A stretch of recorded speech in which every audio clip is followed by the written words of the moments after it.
Un día de noviembre del año 1532, el Nuevo y el Viejo Mundo chocaron. ¿Cómo te atreves, indio perro? 168 españoles atacaron al ejército imperial de los incas en el altiplano de Perú. Y antes de que acabara el día, habían masacrado a 7.000 personas para hacerse con el control de aquel imperio. Ni un solo español perdió la vida en el proceso. ¿Por qué estaba tan mal equilibrada la balanza del poder entre el Nuevo Mundo y el Viejo? ¿Y por qué en los siglos que siguieron fueron los europeos quienes conquistaron tantas partes del planeta? Dichos interrogantes fascinan al profesor Jared Diamond. Este hombre ha iniciado una investigación destinada a conocer los orígenes del poder. Y para lograr su objetivo, está buscando pistas en los lugares más inusitados.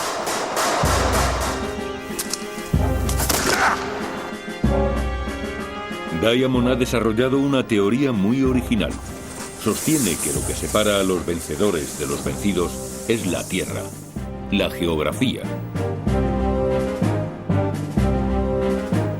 Fueron la forma de los continentes y sus cultivos y animales los que permitieron florecer a determinadas culturas, mientras que otras se quedaban atrás. Pero ¿arroja esta forma de ver el mundo alguna luz sobre los acontecimientos de 1532?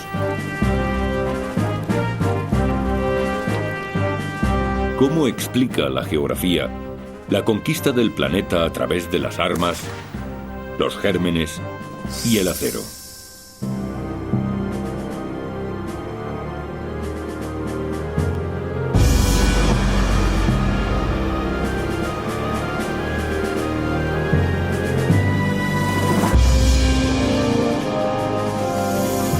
Armas, gérmenes y acero. La conquista.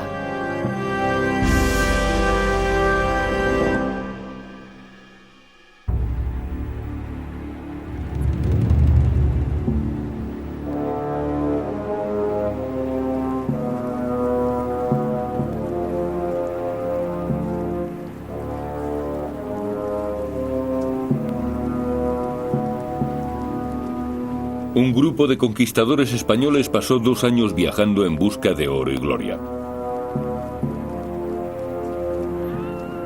No eran soldados profesionales, sino mercenarios y aventureros liderados por un capitán del ejército retirado de nombre Francisco Pizarro.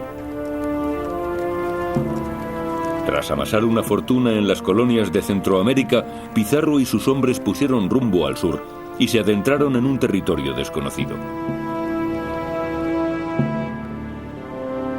Ellos fueron los primeros europeos que escalaron los Andes y se internaron tanto en el continente sudamericano.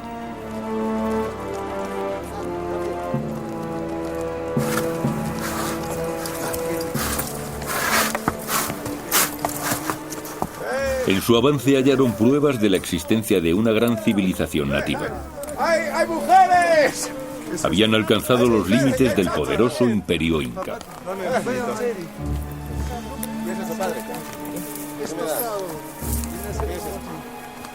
Aquel encuentro fue, tanto para los indios como para los españoles, un choque de culturas. Los indios nunca antes habían visto a un hombre blanco y no tenían la menor idea de la amenaza que representaba.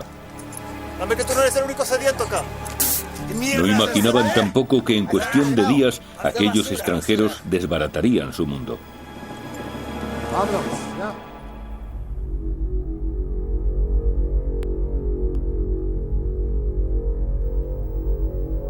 En la década de 1530 el imperio inca era enorme. Ocupaba una franja de 4.000 kilómetros que se extendía a lo largo de los Andes desde el actual Ecuador hasta el centro de Chile.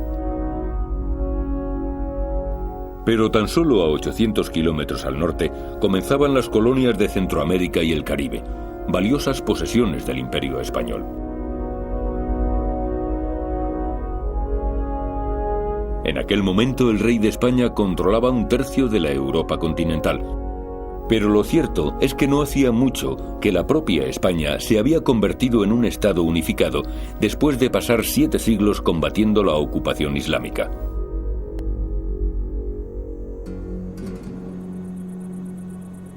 La española seguía siendo una sociedad rural. La mayoría de los conquistadores procedían de pueblos y pequeñas localidades como Trujillo, donde creció Pizarro. Francisco Pizarro pasó gran parte de su infancia aquí, trabajando como porquero en los campos aledaños. Hoy se le recuerda como un gran guerrero. Su estatua domina la plaza central de Trujillo y la casa de su familia se ha transformado en un museo.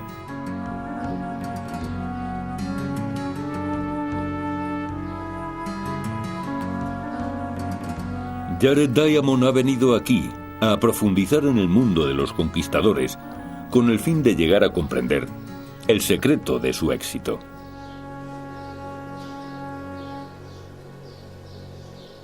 Este es Francisco Pizarro, un español que conquistó el estado más poderoso del Nuevo Mundo, el Imperio Inca. Pero ¿por qué se impusieron él y sus hombres a los incas y no al revés?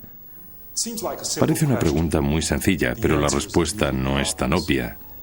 Después de todo, en sus orígenes, Pizarro comenzó siendo una persona corriente y Trujillo es una población bastante normal. ¿De dónde sacaron, pues, este hombre y sus subordinados un poder tan grande?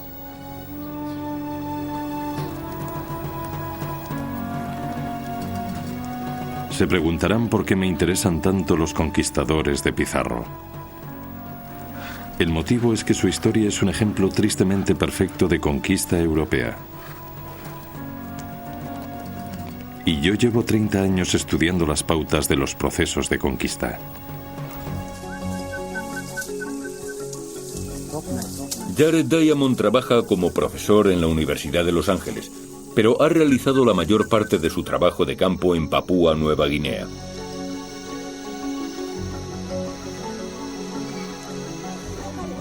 El tiempo que pasó allí le dio la idea de explorar las raíces de la desigualdad en el mundo moderno, con el fin de tratar de entender por qué unos pueblos han conseguido dominar y conquistar a otros.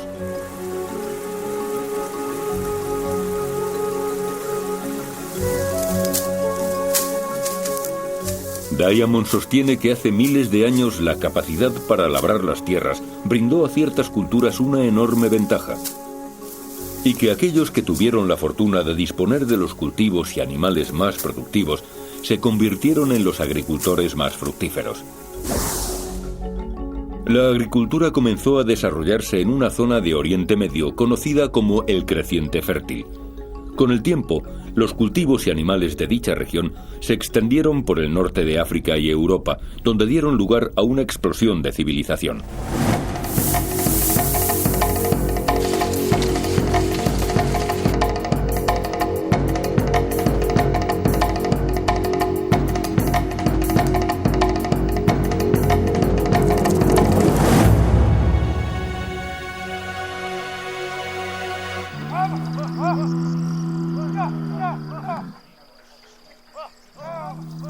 En el siglo XVI, en las granjas europeas, predominaban los animales de cría originarios de El Creciente Fértil.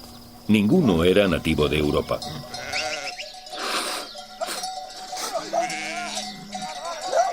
De ellos el hombre obtenía carne, pero también leche, lana, cuero y estiércol. Y lo más importante es que aquellos seres eran capaces de desarrollar una gran fuerza.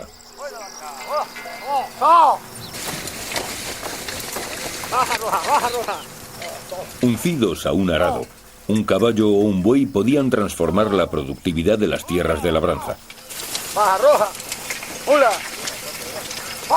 Eso permitía a los agricultores europeos cultivar más alimentos para abastecer a más personas, que a su vez podían construir sociedades mayores y más complejas.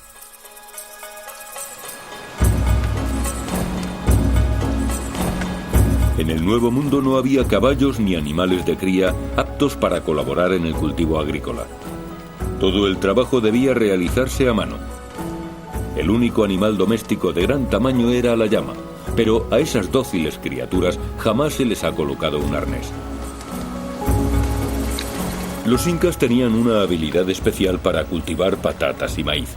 Sin embargo, dada su situación geográfica, no fueron tan productivos como los agricultores europeos.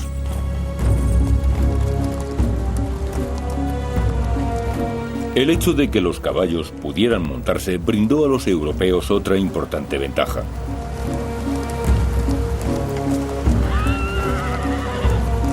Para los incas, la visión de los conquistadores de Pizarro atravesando sus tierras debió de ser algo extraordinario. Nunca antes habían visto a una persona subida a un animal, por lo que pensaron que aquellos hombres de aspecto extraño, mitad humanos, mitad bestias, eran dioses.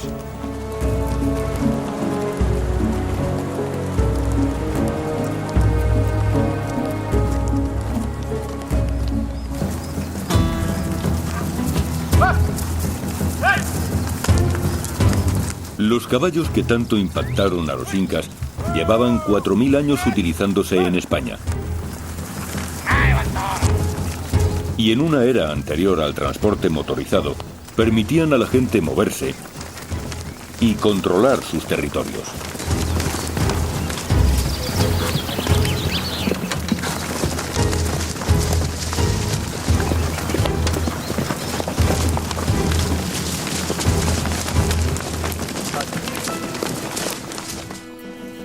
Lo voy a cambiar a la otra mano, haciendo una pirueta.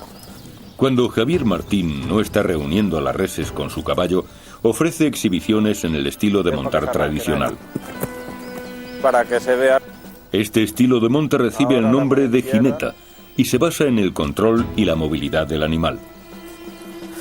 Implica llevar las rodillas dobladas y pegadas a los costados del caballo y sujetar las riendas con una sola mano. Para dejarlo a él más dentro. Es un estilo totalmente distinto al de los caballeros medievales, mucho más formal. Ahora le voy a parar al lado de él. En el siglo XVI, el estilo jineta ya era el más usado por los caballeros españoles. Y seguramente así montaban a sus corceles los conquistadores. Lo del acoso. Oh. Ver cómo una persona controla a un animal tan grande con tamaña precisión, haciéndole parar, volver a empezar y girar, es un espectáculo extraordinario. Javier me ha dicho que monta desde que tenía 5 años y tras contemplar esta exhibición comprende mejor los orígenes de los conquistadores. Dominaban estas técnicas a la perfección y aunque las aprendieron para trabajar con toros, también les resultaron muy útiles en el ámbito militar. El control que ejercían sobre los animales era tal que no es difícil imaginarlos atropellando a sus rivales en los espacios abiertos. La escena debía resultar espeluznante para todos aquellos que nunca hubieran visto un caballo. Seguramente provocaban asombro y terror entre sus oponentes antes incluso de lanzarse hacia ellos para atropellarles, clavarles sus lanzas y matarlos.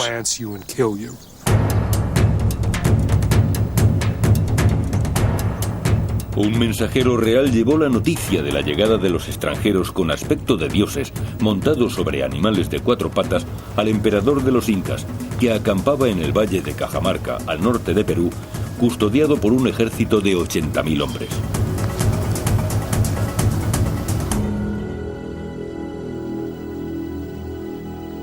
Atahualpa era venerado como un dios viviente, un hijo del mismísimo sol.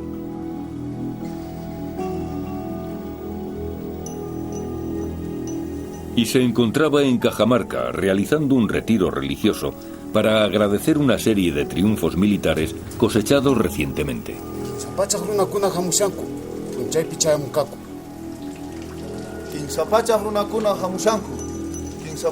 Cuando le comunicaron el avance de los españoles, en lugar de ordenar su muerte, les envió un mensaje.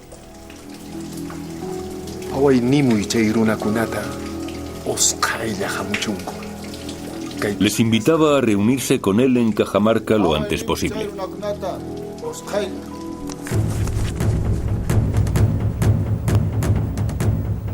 Atahualpa quería que, al acudir a Cajamarca, los españoles cayeran en una trampa. Y para asegurarse que así fuera, inició una suerte de juego psicológico con ellos, enviándoles presentes de forma que aceptaran reunirse con él. Atahualpa sabía que los españoles no eran dioses. En los informes de inteligencia se menciona que aquella gente llevaba el rostro cubierto de lana o algo similar, como los corderos o las alpacas. Los describen como animales. Se dice también que iban de un sitio a otro con una especie de cacillo que nunca se había usado para cocinar en lo alto de la cabeza. Hay que estar loco para andar por ahí con un cazo en la cabeza.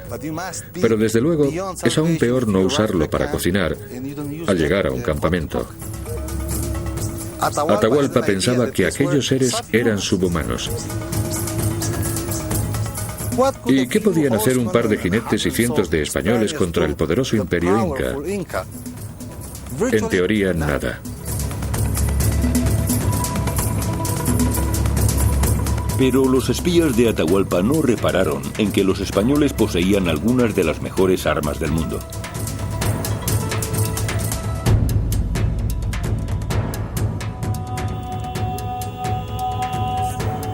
En la época de los conquistadores, España contaba con el mayor ejército de Europa, dirigido desde la capital del imperio, Toledo. Los españoles habían estado más de 700 años en guerra con los musulmanes y con otros ejércitos europeos.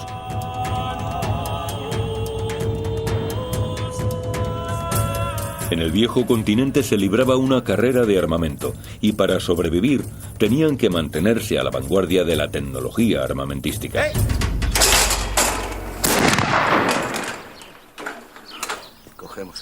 En la década de 1530, el arcabuz era un elemento muy importante del arsenal español. La pólvora se inventó en China, pero fueron los árabes quienes comenzaron a utilizarla como arma. En manos europeas, las armas se tornaron más ligeras y fáciles de transportar, y por primera vez las usaron soldados de infantería en el campo de batalla. Ahora vas a disparar tú. El arcabuz seguía siendo un instrumento bastante rudimentario, pese a lo cual modificaría el rostro de la guerra. Probablemente a quienes vivimos en la época moderna nos parezca que este arma no servía para nada, que era como de mentira. Resultaba muy difícil dar en el blanco con ella y recargarla era un proceso bastante largo, tanto que mientras que el tirador la preparaba para un nuevo disparo, un espadachín podía llegar desde atrás y matarle. Sin embargo, los incas ni siquiera habían llegado hasta este punto, por lo que un arma como esta, con su sonido, su olor y todo ese humo, seguramente aterrorizaran a cualquiera que no hubiera visto algo así antes. Debió ser conmoción y pavor al estilo de 1532.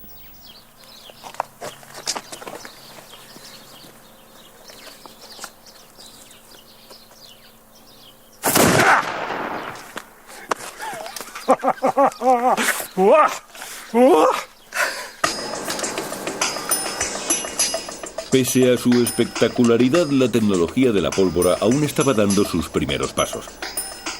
El verdadero poder de los conquistadores residía en otro aspecto, concretamente en la producción de acero. En Toledo se encontraban algunos de los mejores fabricantes de espadas del mundo, pero ¿por qué eran ellos capaces de crear letales armas de acero, mientras que los incas únicamente disponían de sencillos instrumentos de bronce?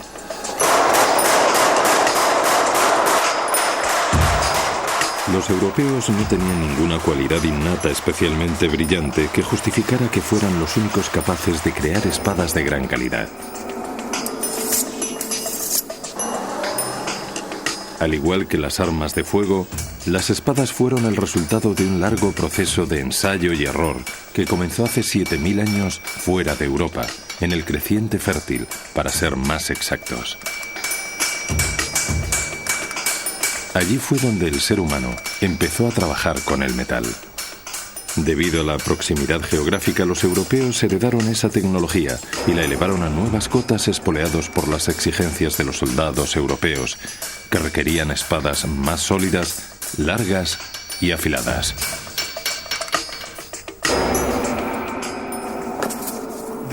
Así es una espada toledana una vez terminada. Esta en concreto es una reproducción de la que llevaba Pizarro y es un arma temible. Con ella degollaban a los enemigos y los hacían pedazos. Viéndola resulta fácil comprender que quien la blandía pudiera matar a decenas de personas en un breve espacio de tiempo. Estas armas, llamadas espadas roperas, fueron una culminación de una tecnología del metal extremadamente sofisticada. Piensen en las cualidades que debe tener una espada. En primer lugar, ha de ser resistente. El metal tiene que ser lo suficientemente sólido como para poder afilarlo, y es entonces donde se hace necesario el acero, que es una aleación de hierro y carbono. Cuanto mayor sea el contenido de carbono en el hierro, más duro será el acero. Pero un material excesivamente resistente resulta también más quebradizo, lo cual no es bueno porque al golpear a alguien con la espada, esta podría partirse. Además, la hoja ha de tener cierta flexibilidad, debe poder doblarse y recuperar su forma. Y eso se logra calentándola a determinadas temperaturas, sumergiéndola luego en agua. Fueron necesarios muchos siglos y un sinfín de experimentos para alcanzar el nivel de sofisticación que permitiera conseguir un arma tan larga, elegante, fina y letal como la espada ropera.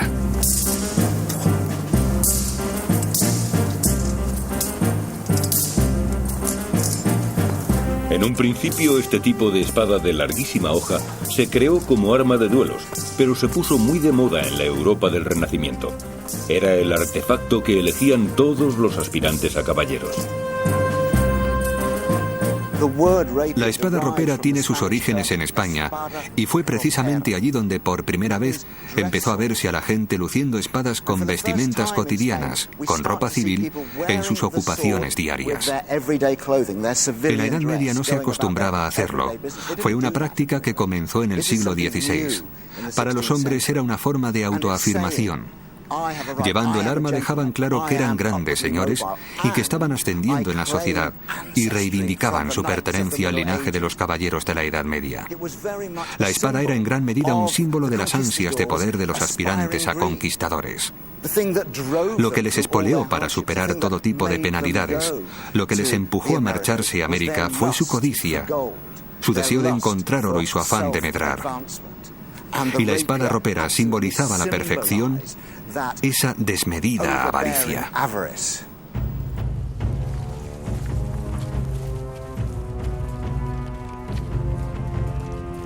El 15 de noviembre de 1532, el grupo de aventureros liderado por Pizarro entró en el valle de Cajamarca.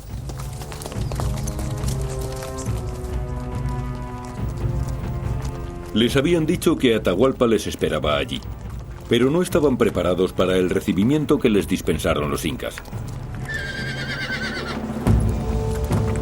En las colinas situadas detrás de la ciudad de Cajamarca se encontraba el ejército imperial, 80.000 hombres en formación de combate.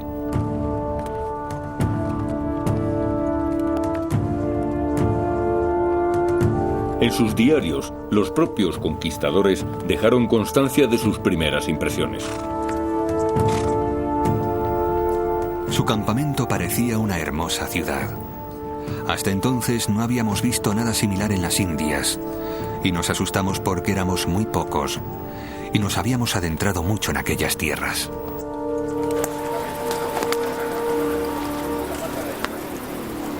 Pizarro envió una partida formada por sus mejores jinetes al corazón del campamento inca. Abría la marcha el capitán de Soto.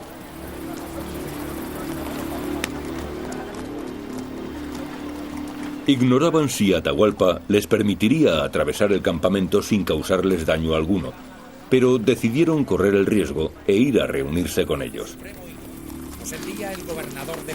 La visita de Soto tenía un importante propósito psicológico: intimidar al gobernante inca ante su propia gente, desafiarle con el caballo. El gobernador de Perú, don Francisco Pizarro. En un primer momento, Atahualpa no reaccionó a la presencia de Soto. Hizo como si no hubiera nadie allí. Cuando el caballo se situó frente al inca, este ni se inmutó, demostrando así que el animal no le impresionaba lo más mínimo.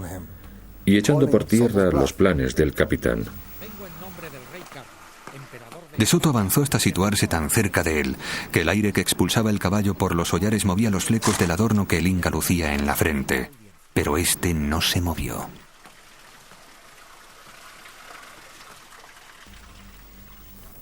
Pasados unos instantes, tras un breve silencio, Atahualpa prorrumpió en gritos.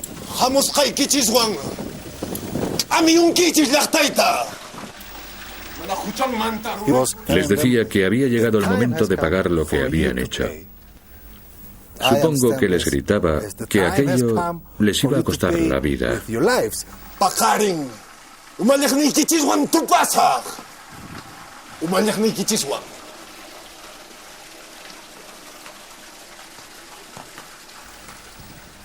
Como es lógico, De Soto estaba muy nervioso y regresó atemorizado al campamento. Por lo que sabemos, los españoles pasaron la noche anterior atenazados por el pánico.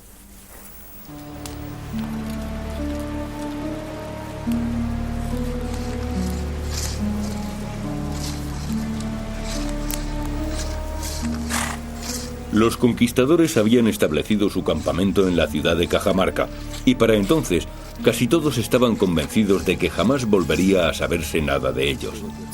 Después de todo, eran solo 168 soldados a 1.600 kilómetros de cualquier compatriota, enfrentándose a un ejército formado por 80.000 incas.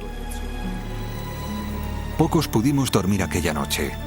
Nos pasamos las horas caminando por la plaza desde la que veíamos las hogueras del campamento del ejército indio. Era una imagen aterradora. Parecía una noche plagada de estrellas.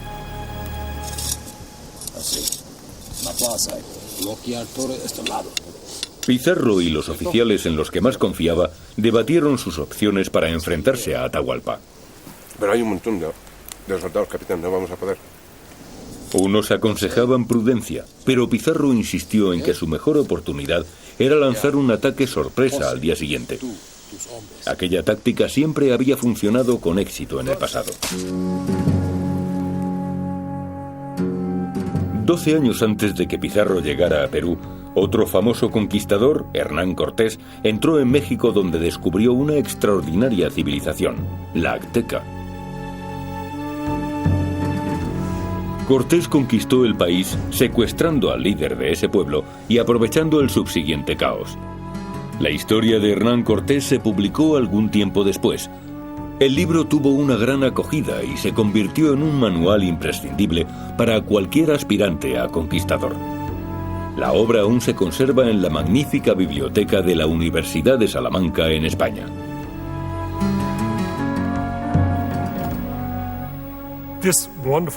Esta extraordinaria biblioteca podría considerarse, entre otras muchas cosas, un almacén de estrategias, porque en estos libros se narra lo que ciertos generales hicieron a otros durante miles de años en el pasado y por toda Eurasia. Aquí, en esta biblioteca, tenemos un famoso relato de la conquista de México en el que se detallan todas las tácticas que Cortés desplegó con éxito en su enfrentamiento con los aztecas. Pizarro las tomó como referencia para saber cómo actuar con los incas.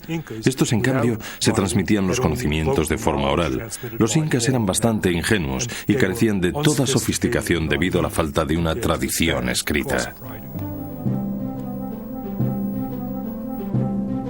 Pero si los libros eran tan útiles, ¿por qué no sabían leer ni escribir los incas?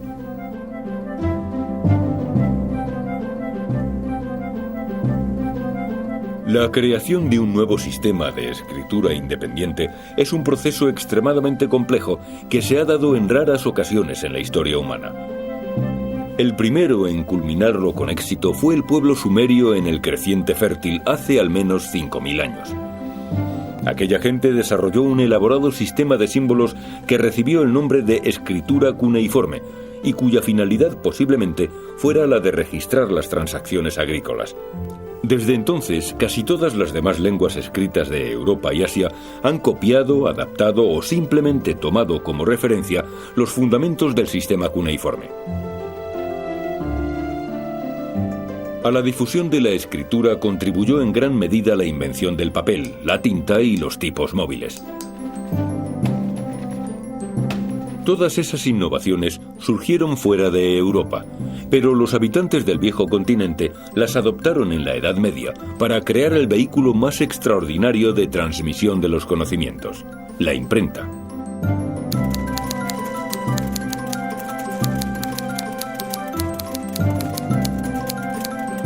A partir de entonces, la palabra escrita pudo difundirse a toda velocidad y con gran precisión por Europa y Asia. El mundo moderno no hubiera llegado a ser lo que es sin la escritura.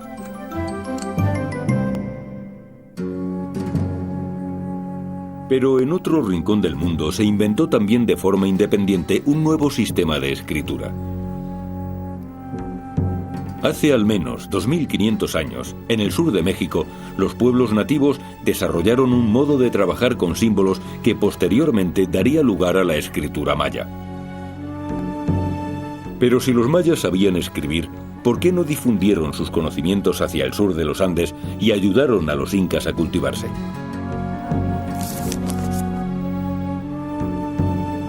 En opinión de Diamond, la explicación reside en la forma de los continentes. Aquí están Europa y Asia, que formaban Eurasia, un continente gigantesco de este a oeste y más estrecho de norte a sur. El continente americano, en cambio, tiene una forma más alargada, va de norte a sur, y sus dimensiones son más reducidas de este a oeste, sobre todo en Panamá, donde tiene algo menos de 160 kilómetros de ancho. Los dos continentes presentan la misma longitud, unos 13.000 kilómetros entre sus dos extremos, pero Eurasia se extiende de este a oeste y América de norte a sur. Es como si uno hubiera rotado 90 grados con respecto al otro. Diamond ya ha demostrado que cultivos y animales se expandieron sin problemas hacia el este y el oeste por toda Eurasia. Y es que en los lugares situados en la misma latitud los días duran lo mismo y el clima y la vegetación son muy similares. Pero en el continente americano sucedía todo lo contrario. Ir de un extremo al otro implicaba viajar de norte a sur, atravesando regiones en las que los días tienen distinta duración, con diferentes zonas climáticas y una vegetación diversa.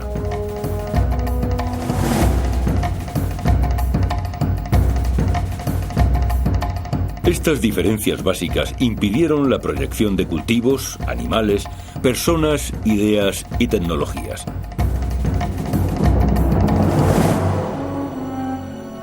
Los habitantes de los Andes padecían un aislamiento crónico.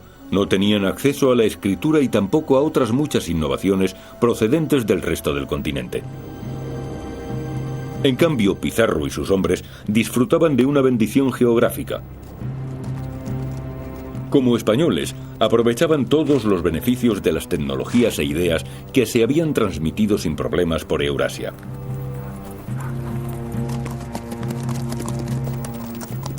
En los acontecimientos de 1532 influyeron causas muy profundas sobre las que ni los españoles ni los incas tenían control alguno. La forma de los continentes, la distribución de las plantas y los animales, y la difusión de la tecnología de Eurasia eran hechos que dependían de la geografía. Y en casi todos los episodios de esta historia, la geografía se inclinó en favor de los europeos.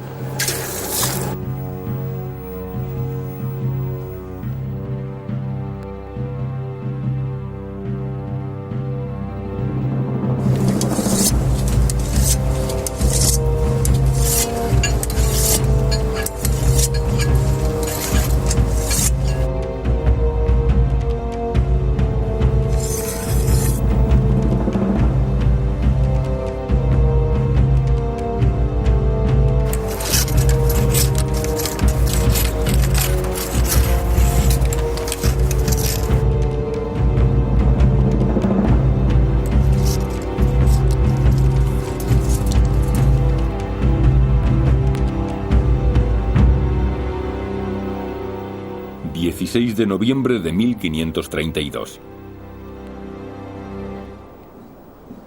Atahualpa había accedido a encontrarse con los españoles aquella mañana en la ciudad de Cajamarca. Su séquito le precedía. Sin embargo, tomó una decisión fatídica. Ordenó a sus soldados que fueran desarmados. Los indios eran músicos y bailarines. Eran soldados, pero sin armas. ¿Por qué desarmó Atahualpa a sus propios guerreros? Porque aquel era un día alegre, un día de celebración. El gobernante no marchaba a la guerra sino a una fiesta. Su objetivo era que todo el pueblo viera cómo huían aterrados aquellos supuestos dioses.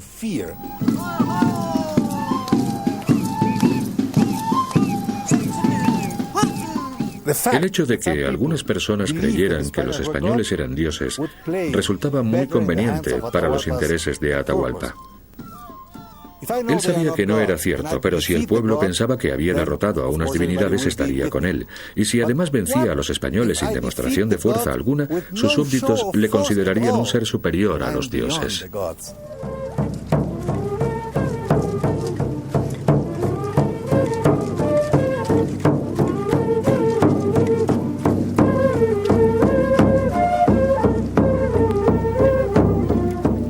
Atahualpa y sus hombres entraron en Cajamarca.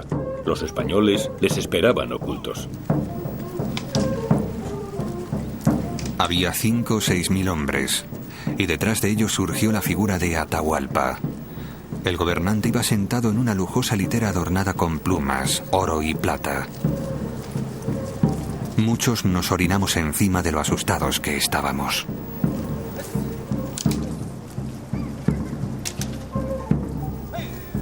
Los hombres de Atahualpa ocupaban toda la plaza, pero no había ni un solo español a la vista. El soberano inca preguntó: ¿dónde están esos perros? Y uno de sus oficiales de confianza le respondió: han huido porque tienen miedo de la magnificencia inca. Como era de esperar, la muchedumbre escuchó aquellas palabras y las dio por ciertas. Me presento ante vosotros en nombre de la cristiandad. Entonces Pizarro ordenó a su sacerdote que saliera a enfrentarse con Atahualpa. Los conquistadores estaban obligados a tratar de convertir a los pueblos nativos antes de recurrir a la violencia.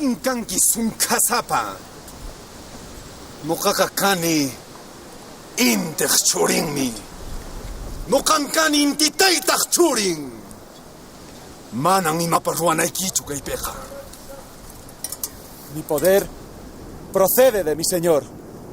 Sus palabras están escritas en este libro.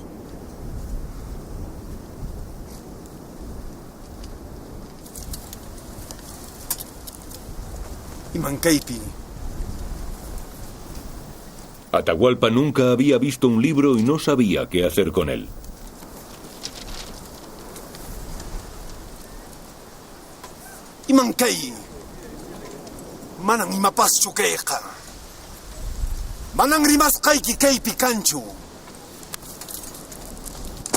¿Cómo te atreves, indio perro?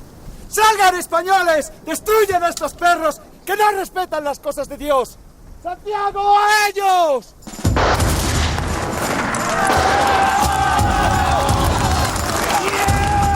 Entonces, con la muchedumbre totalmente desprevenida, hicieron su aparición los caballos y cundió el pánico.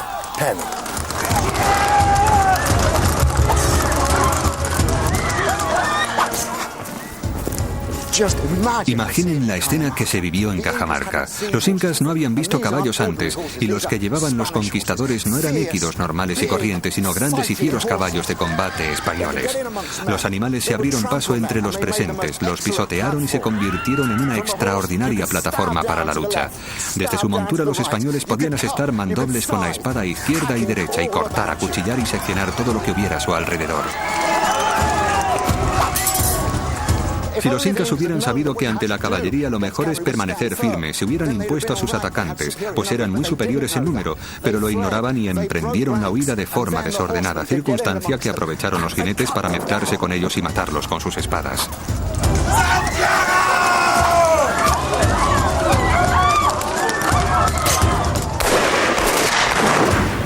Había un dios inca llamado Viracocha. Era el dios del trueno y era representado como un hombre blanco, por lo que el pueblo vio en aquellos hombres con sus arcabuces la mismísima encarnación de Viracocha.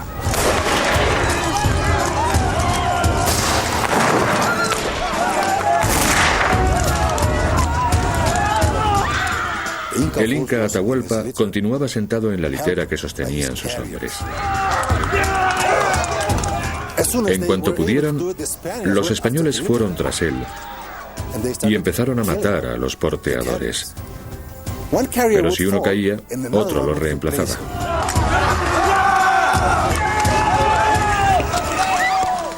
Solo cuando aquella tragedia estaba a punto de tocar a su fin, la silla comenzó a tambalearse porque ya no quedaban más porteadores.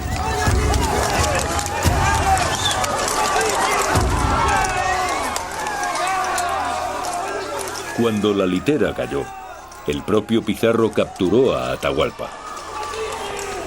Su plan había funcionado a la perfección.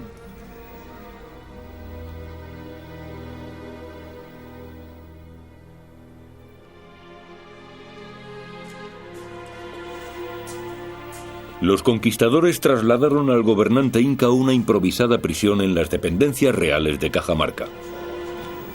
Pensó que íbamos a matarlo, pero le sacamos de su error porque los cristianos solo pueden matar en el fragor de la batalla.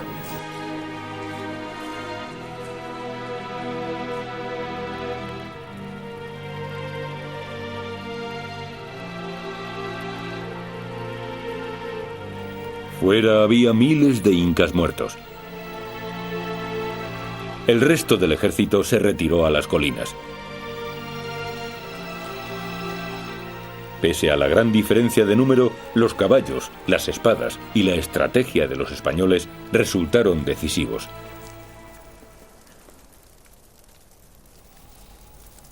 Además, aunque ellos lo ignoraban, los conquistadores disponían de otra arma, un arma invisible de destrucción masiva que les había precedido.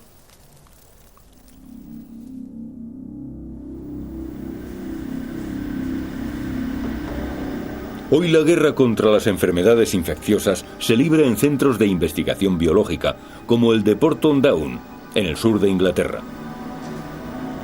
Allí se producen vacunas contra los virus más letales del mundo.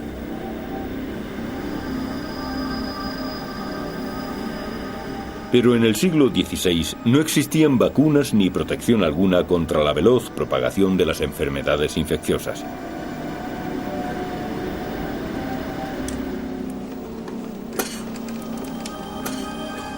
Doce años antes de que Pizarro llegara a Cajamarca, un barco español arribó a México.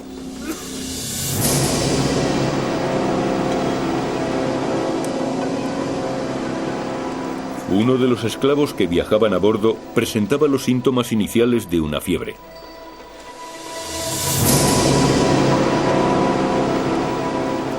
Él fue la primera persona que llevó una enfermedad letal al continente americano. Aquel mal era la viruela. En varias semanas, el virus de la viruela se propagó desde una sola fuente, infectando a miles de nativos americanos. La viruela se introduce en el cuerpo cuando la persona respira las partículas del virus. Estas se instalan en la parte posterior de la garganta y en el interior de los pulmones. A los 2 o 3 días del contagio aparecen los clásicos sarpullidos. En los casos más graves, todo el cuerpo acaba cubierto por unos granitos que luego se convierten en enormes ampollas. Al final, esas lesiones clásicas de la viruela invaden toda la piel, empezando por la de las manos y el rostro.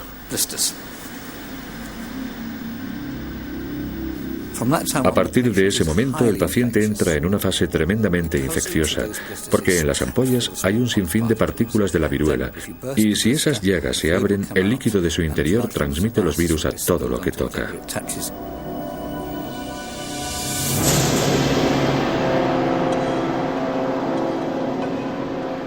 10 o 12 días después, sus amigos se enfermarían, y pasados otros 10 o 12 días, los amigos de sus amigos, por lo que la velocidad de propagación es exponencial. La cifra de infectados iría creciendo rápidamente y sus efectos en la población serían devastadores.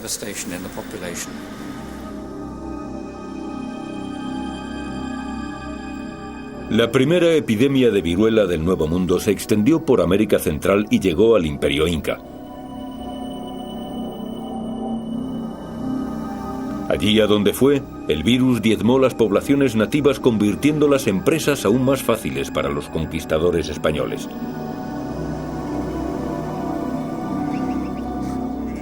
Pero ¿por qué los gérmenes solo atacaban a un bando?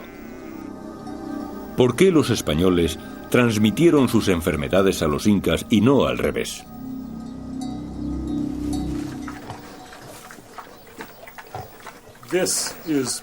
Esto que ven aquí era el arma secreta de Pizarro. Cerdos y vacas, ovejas y cabras, en definitiva, los animales domésticos. Recuerden que Pizarro fue porquero. Creció en chozas como esta y vivió en un contacto muy estrecho con los animales domésticos, respirando sus gérmenes y bebiéndolos en la leche. A partir de dichos gérmenes, evolucionaron las dolencias que más estragos causan entre los humanos. Por ejemplo, nuestra gripe, que tiene su origen en una enfermedad de los cerdos que transmiten los pollos y los patos. Esas criaturas nos transmitieron la viruela, por lo que el mayor asesino de seres humanos era en realidad el legado de 10.000 años de estrecha relación con nuestros amados animales domésticos.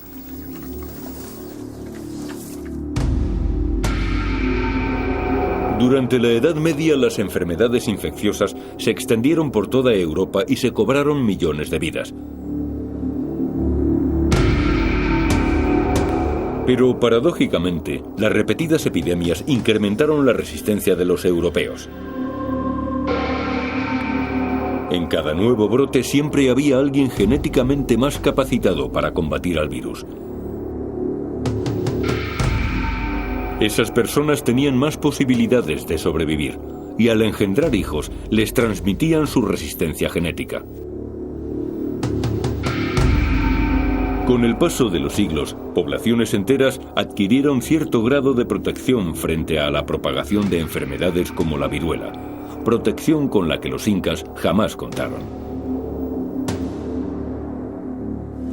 Cuando la viruela llegó al Nuevo Mundo, nadie había visto nunca una enfermedad así, por lo que el número de personas susceptibles de verse afectadas era mucho mayor. Además, no había inmunidad natural, así pues la cifra de infectados y de personas transmisoras también sería notablemente más elevada, al igual que la de individuos que se irían contagiando cuando la dolencia se extendiera.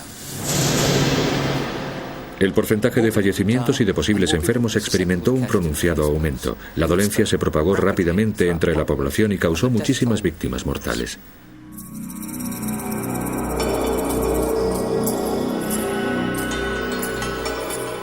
¿Por qué hasta entonces los nativos americanos nunca se habían visto las caras con la viruela?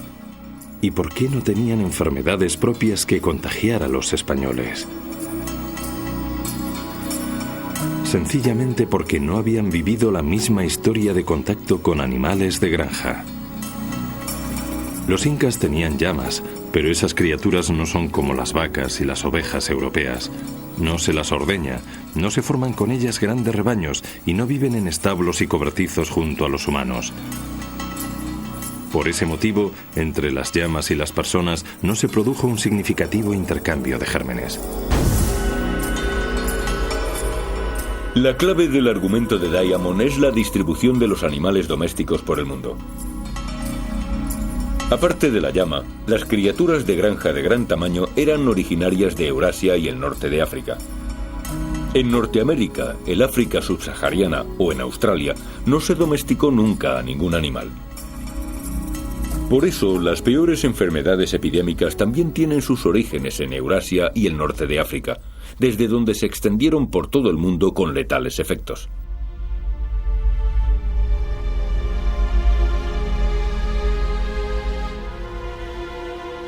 La cifra de indígenas que murieron durante la conquista española del Nuevo Mundo es una cuestión que ha suscitado un gran debate. Ciertos eruditos consideran que podríamos estar hablando de una población de 20 millones de nativos, de la cual la gran mayoría, puede que un 95%, murió víctima de enfermedades llegadas desde el Viejo Mundo. un continente perdió a casi la totalidad de sus pobladores.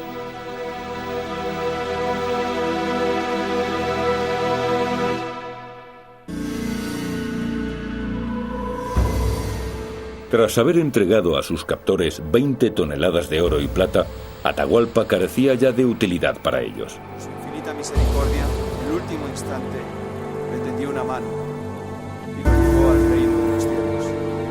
Ahora, recemos por su alma. Lo ejecutaron con garrote en la misma plaza en la que tantos de sus seguidores fueron asesinados 8 meses antes.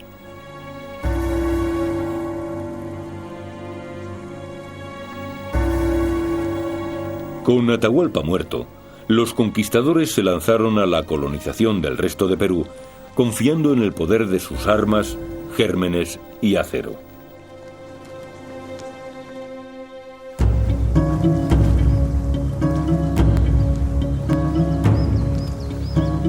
El oro de las colonias españolas se envió a Sevilla, en el sur de España.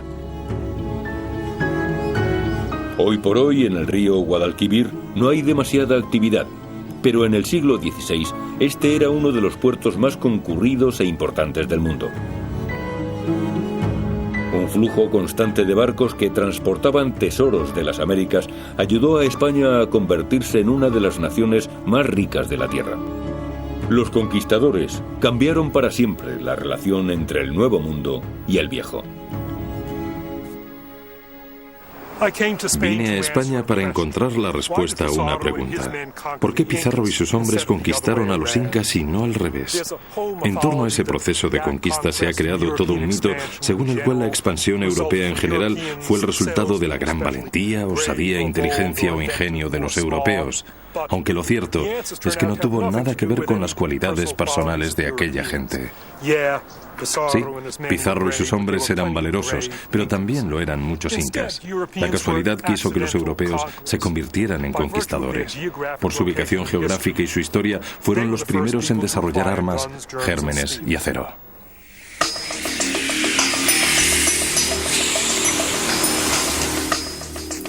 A finales del siglo XIX, las potencias europeas habían dejado atrás el continente americano y colonizado África, Australia y gran parte de Asia.